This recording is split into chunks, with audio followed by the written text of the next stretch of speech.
संतापाच्या भरात शेतकऱ्यांनी टरबूजाच्या शेतात बकऱ्या चारण्यासाठी घातल्या। निर्यात थांबल्याचा फटका आणि वाढत्या उष्णतेमुळे शेतकरी प्रचंड प्रमाणात चिंतित आहे। त्यात बाजारपेठेत टरबूजाला भाव देखील मिळत नसल्याने शेतकरी हवालदिल झालेला आहे।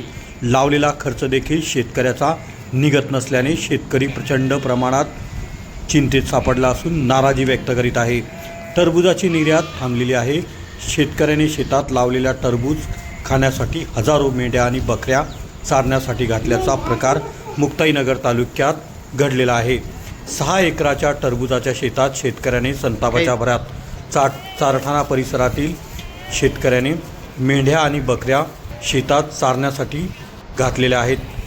शेतात हजारो मेंढ्या ज्या आहेत, बकऱ्या ह्या टरबूज खात आहेत। वाढत्या उष्णतेमुळे आणि निर्यात थांबल्याचा फटका या ठिकाणी शेतकरी वर्ग सांगित आहेत। जिल्ह्यातील अनेक टरबूज उत्पादक शेतकरी प्रचंड प्रमाणात चिंतेत सापडलेला आहे।